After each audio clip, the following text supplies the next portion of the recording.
Welcome to diploma online classes.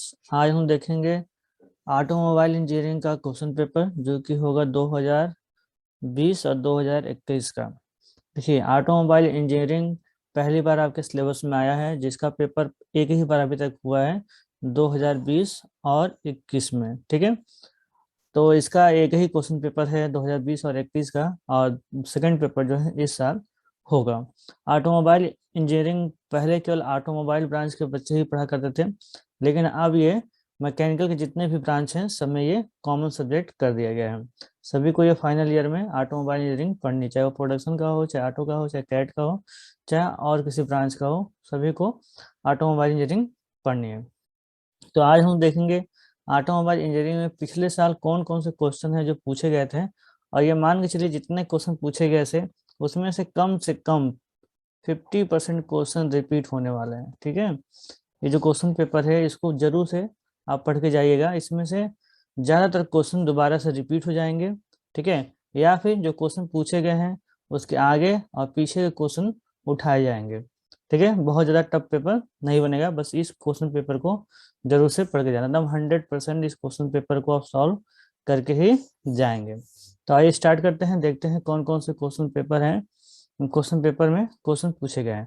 तो पहला question है, फर्स्ट का एक क्वेश्चन इसमें पूछा गया है, चेचिस फ्रेम के प्रकार लिखो। ठीक है, यानी चेचिस के टाइप्स, कितने प्रकार के चेचिस होते हैं उनके टाइप्स लिखना है, तथा उनमें से किसी एक की बनावट का संक्षिप्त वर्णन करो, और उनमें से किसी भी एक के बनावट के बारे में बताना है। तो यहाँ पे आंसर भी दिया हुआ है। ठीक है, पहला क्या था, फुल फॉरवर्ड चेचिस, दूसरा सेमी फॉरवर्ड चेचिस, तीसरा है बस चेचिस, और चौथा है चेचिस के मध्य में इंजन, और पांचवा है चेचिस के पीछे इंजन। इसमें से फुल फॉरवर्ड चेचिस का जो है बनावट के बारे में बताया गया है। देखिए चेचिस में क्या क्या होते हैं, तो यहाँ पर frame, gear box, propeller shaft, rear axle और suspension system, electronics electronic system, engine, clutch, front axle, steering, brake, ये सारी चीज़ें किसमें होती हैं, चेचिस में लगी होती हैं। तो ये फुल फॉरवर्ड के बारे में देखिए यहाँ पर फिगर भी दिया गया है। तो आपको जहां मौका मिले फिगर बनाने का वहां फिगर बना देना है। कुछ बच्चे पूछते हैं सर फिगर बनाना जरूरी है, तो 100% फिगर बनाना जरूरी है। जिस जिस भी क्वेश्चन में अगर फिगर बनाना ना हो, अगर आप नंबर पाना चाहते हो तो फिगर जरूर से उसमें बना दें। ठीक है, तो ये हो गया पहला क्वेश्चन। पहला क्वेश्चन देख लिया, इसे आपको 100% रेडी कर लेना है। ठीक है, अपने से अपने नोटबुक में इसको लिख करके तैयार कर लेना है। पहले का बी क्वेश्चन है, ऑटोमोबाइल के मुख्य अवयव क्या है, मतलब कि ऑटोमोबाइल के मेन पार्ट कौन कौन से हैं, प्रत्येक के संक्षेप में वर्णन करें। ठीक है, उनका जो है संक्षेप में वर्णन करें। तो पहला क्या है, उसकी बॉडी है, उसके बाद से चेचिस है, फ्रेम है, चेचिस में ही, चेचिस के अंतर्गत ही आता है। ठीक है, क्या है, फ्रेम है, साकर है, या फिर सस्पेंशन सिस्टम कहते हैं, स्टीयरिंग सिस्टम या स्टीयरिंग मैकेनिज्म, रेडिएटर है, इंजन है, clutch, gear box, propeller shaft, front axle system, real axle system, पहिए हैं, ब्रेक सिस्टम है, इंजन की टंकी है, ईंधन का सप्लाई है। ठीक है, इन सब के बारे में एक एक लाइन लिखना है और इसको बताना है। बैटरी, डायनामो, स्टार्टर, बियरिंग और लाइटिंग सिस्टम, ये सारे क्या हैं, ये सारे सारे जो हैं हम लोग के ऑटोमोबाइल के मेन पार्ट है, मेन अवयव है। ठीक है, तो इसको हम लोग को तैयार कर लेना है। ठीक है, ये सब चीज़ें बहुत इंपॉर्टेंट हैं। ये क्वेश्चन पेपर तो बहुत इंपॉर्टेंट है, क्योंकि एक पहले एक साल का पेपर है ये, इसके आगे पीछे कोई पेपर नहीं हुआ है, तो आपको इसको तैयार करके ही जाना है। ठीक है, नेक्स्ट क्वेश्चन देखते हैं। क्वेश्चन नंबर फर्स्ट का 100, मतलब कि तीसरा क्वेश्चन है सी।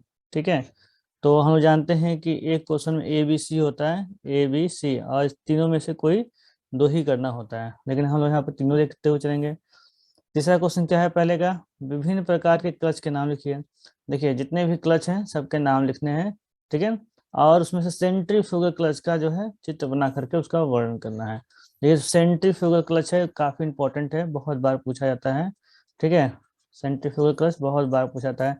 सेंट्रीफ्यूगल क्लच या फिर मल्टी प्लेट क्लच जो है, इसका फंक्शन बार बार पूछा जाता है, तो आप इसे जरूर से याद कर लीजिएगा। ठीक है, यहाँ पर क्लच के बारे में बताया है, और सेंट्रीफ्यूगल क्लच को नहीं बताया, उसने कहा कि अगले वाले मॉडल पेपर में बताया जाएगा। तो मॉडल पेपर को हम एक्सप्लेन करेंगे, उसे भी आप जरूर देखिएगा। और इस पीडीएफ को जो है आप डाउनलोड कर लीजिएगा, वीडियो खत्म होने के बाद डिस्क्रिप्शन खुलिएगा, डिस्क्रिप्शन में आपको लिंक मिल जाएगा जहाँ से इसका पीडीएफ आप डाउनलोड कर सकते हैं। ठीक है, आगे बढ़ते हैं नेक्स्ट क्वेश्चन की तरफ। क्वेश्चन नंबर 2 का पहला क्वेश्चन है, और इसमें कहा गया डिफरेंशियल की कार्यविधि को चित्र समझाएं। देखिए, डिफरेंशियल की कार्यविधि को, डिफरेंशियल जो टॉपिक है काफी इंपॉर्टेंट टॉपिक है। ठीक है, इसे कार्यविधि को समझाने की बात आती है तो बच्चे से बहुत ज्यादा कंफ्यूज होते हैं। ठीक है, इसमें थोड़े से जो फिगर है वो काफी टफ होते हैं, और इसका सिंपल फिगर भी बन सकता है। ठीक है, लाइन डायग्राम भी बन सकता है, उसको आप देख लीजिएगा और इसके फंक्शन को अच्छे से समझ लीजिएगा। इसमें कौन कौन से पार्ट होते हैं। ठीक है, बेवल पिनियन है, साइड गियर है। ठीक है, उसके बाद डिफरेंशियल केस है। तो ये इन चीज़ों को समझ लीजिएगा कैसे काम करता है, इसको अच्छे से पढ़ लीजिए, क्योंकि डिफरेंशियल बहुत इंपॉर्टेंट है। ठीक है, हर बार एग्जाम में पूछा जाता है। ठीक है, तो डिफरेंशियल आपको पढ़ ही लेना है। आगे बढ़ते हैं नेक्स्ट क्वेश्चन की तरफ। दूसरे का बी, मतलब दूसरा क्वेश्चन है गियर बॉक्स के उद्देश्य। ठीक है, गियर बॉक्स किस काम के लिए लगाए जाते हैं ये बताना है, क्या उसका काम है, क्या उसका फंक्शन है, और आवश्यकता को सूचीबद्ध कीजिए। ठीक है, क्या उद्देश्य है और क्या उसकी आवश्यकता है, उसकी लिस्ट बनाइए। सूचीबद्ध करने का मतलब क्या, उसको लिस्ट बनाइए, तथा किसी एक प्रकार के गियर बॉक्स को विस्तार समझाइए। उसमें से किसी भी एक गियर बॉक्स के बारे में आप विस्तार से लिखिए जो आपको अच्छे से आता हो। ठीक है, तो देखिए यहाँ यहाँ से भी आप कुछ चीजें पढ़ सकते हैं। गियर बॉक्स के कार्य के बारे में यहाँ बताया गया है। ठीक है, उसमें से किसी एक गियर बॉक्स को यहाँ पे एक्सप्लेन किया गया है। तो कांस्टेंट मेश गियर बॉक्स को यहाँ पे एक्सप्लेन किया गया है कि वो किस तरीके से काम करता है। हमेशा फिगर बनाइए, फिगर बनाना बहुत ही जरूरी है।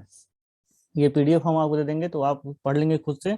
हम तो इतना बता रहे हैं कि क्या क्या पूछा गया था, क्या कौन सा क्वेश्चन इंपॉर्टेंट है। ठीक है, देखिए यहाँ पे अगर आप कार्यविधि बना छोड़ देंगे तो नंबर कम हो जाएगा। यहाँ पे एडवांटेज भी लिख देंगे तो आपको पूरे नंबर मिलने के चांस होंगे। ठीक है, नेक्स्ट क्वेश्चन है दूसरा का जो है मतलब कि दूसरे का तीसरा क्वेश्चन, पावर स्टीयरिंग की कार्यविधि बताइए। जो पावर स्टीयरिंग सिस्टम होता है, ठीक है, जो हाइड्रोलिक सिस्टम पर वर्क करता है, उसकी कार्यविधि को समझाना है। किस प्रकार से उसमें पंप को ऑन और ऑफ किया जाता है, और किस प्रकार से वह स्टीयरिंग जो है पहिए को दाएं बाएं मोड़ने का काम करता है, इस फिगर से आप जरूर समझाइए। ठीक है, यानी पावर स्टीयरिंग की कार्यविधि को समझाना है। तो ये ये भी टॉपिक, जो पावर स्टीयरिंग जो टॉपिक है, ये भी बहुत ही इंपॉर्टेंट टॉपिक है। ठीक है, इसी कार्यविधि को 2-3 फिगर में आप समझा सकते हैं। देखिए यहाँ फिगर दिया भी है, बाएं तरफ मोड़ने के लिए और दाएं तरफ मोड़ने के लिए क्या किया जाता है। ये इस फिगर को जो है एकदम अच्छे से याद कर लीजिए, ये आपको बनाना ही बनाना है जब ये क्वेश्चन आ जाएगा तो। ठीक है, नेक्स्ट क्वेश्चन की तरफ चलते हैं। क्वेश्चन नंबर 3 का, मतलब तीसरे का पहला क्वेश्चन है ब्रेक प्रणाली के प्रकार, यानी कि टाइप्स ऑफ ब्रेक, कितने प्रकार के ब्रेक होते हैं उसको बताना है, और हाइड्रोलिक ब्रेक प्रणाली को समझाना है। ठीक है, देखिए हाइड्रोलिक ब्रेक क्या है, एक ब्रेकिंग सिस्टम है। ठीक है, और उसमें ये नहीं समझना है कि डिस्क ब्रेक लगा है या फिर ड्रम ब्रेक लगा है, ऐसा कोई मतलब नहीं है। ये एक सिस्टम है जिसके द्वारा ऑपरेट होता है। ठीक है, तो सबसे पहले ब्रेक की बात करें तो मैकेनिकल ब्रेक है, हाइड्रोलिक ब्रेक है, ठीक है, और एयर ब्रेक है या फिर वैक्यूम ब्रेक है। ये टाइप्स हो गए। इसमें से हाइड्रोलिक ब्रेक को यहाँ पे एक्सप्लेन किया गया है जो कि क्वेश्चन में पूछा गया है। तो हाइड्रोलिक ब्रेक सिस्टम को इस फिगर से आप अच्छे से समझा सकते हैं। इस फिगर को बना लीजिएगा, बहुत सिंपल फिगर है, तो आप इसे बनाइएगा। ठीक है, तो यहाँ पे सारी चीज़ों को दिखा लीजिएगा कि यहाँ पे क्या लगा हुआ है। ये जो चीज़ें हैं इसको बोलते हैं मास्टर सिलेंडर, ये दिखाना बहुत जरूरी है। यहाँ पे एक और सिलेंडर लगा होता है, और इसका फंक्शन को अच्छे से समझ लीजिए और वहाँ पे लिखिएगा। फिगर जरूर से बनाइए, बार बार बता रहे हैं। फिगर बनाने से क्या होता है, एग्जामिनर जान जाता है कि सही क्वेश्चन के आंसर में सही इमेज बना है, मतलब कि बच्चे ने लिखा भी सही होगा। ठीक है, तो इमेज को देख के ही वो नंबर दे देता है। ठीक है, नेक्स्ट क्वेश्चन देखते हैं। क्वेश्चन नंबर 3 का बी, एंटी लॉक ब्रेकिंग प्रणाली। ठीक है, एंटी लॉक ब्रेकिंग प्रणाली और उसकी कार्यविधि को समझाइए। एंटी लॉक ब्रेकिंग प्रणाली का क्या मतलब है, एबीएस।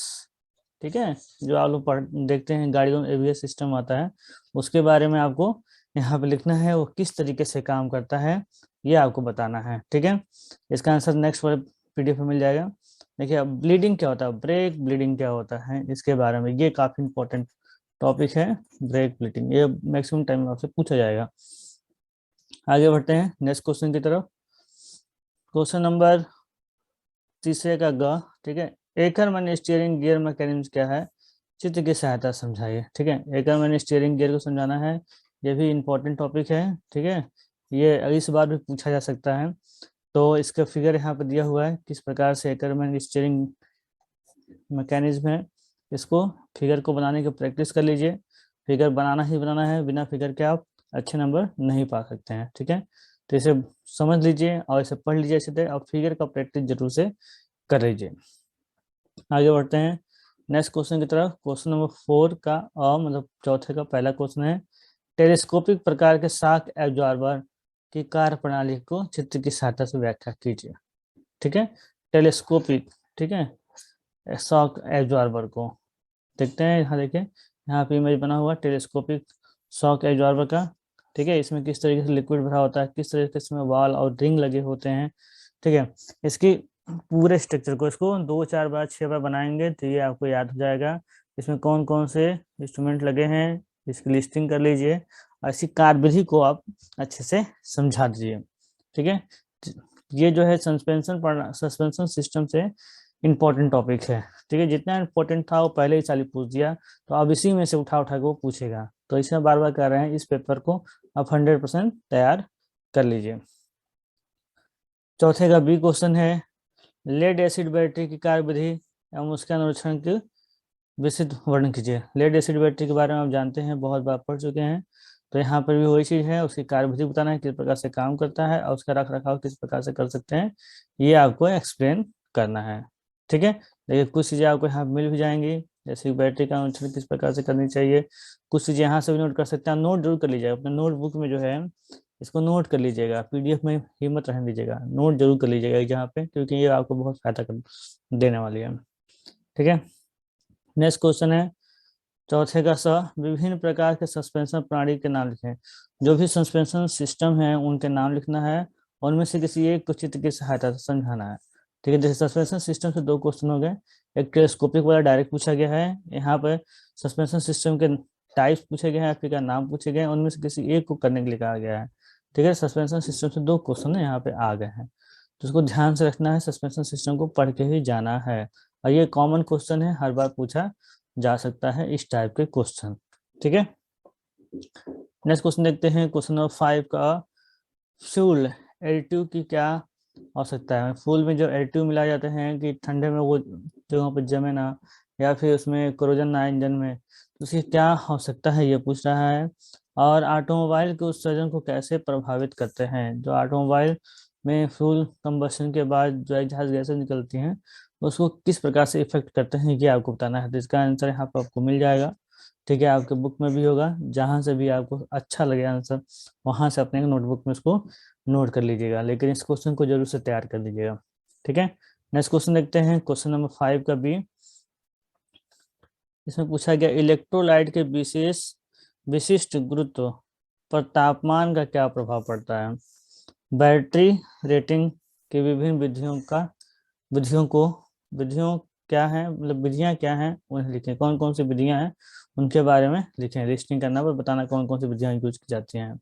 ठीक है, तो इसको यहीं से पढ़ लीजिएगा। ठीक है, अगर बुक में अच्छा है तो वहां से कर लीजिएगा, लेकिन इसको करना जरूरी है। ठीक है, लास्ट क्वेश्चन देखते हैं। देखिए 5 में भी ए बी सी है, तो इसमें आपको केवल 3 ही करके आना था, लेकिन फिलहाल हम तैयारी कर रहे हैं तो तीनों क्वेश्चन को तैयार करेंगे। पता नहीं कौन सा क्वेश्चन जो है अगले वाले में पूछ ले।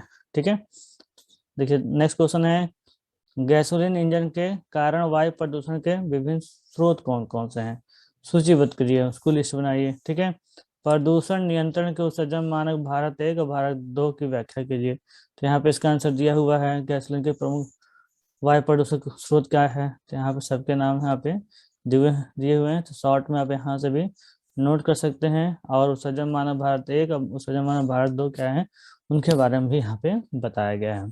तो हम लोगों ने देखा 2020 और 21 का क्वेश्चन पेपर, जो कि काफी इंपॉर्टेंट है, बहुत इंपॉर्टेंट है। ठीक है, इसको छोड़ के नहीं जाना है।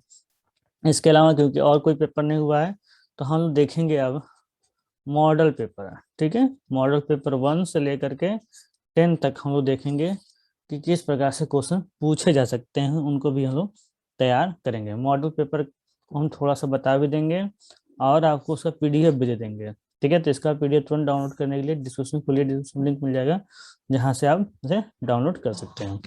ओके, मिलते हैं नेक्स्ट वीडियो में। Thank you.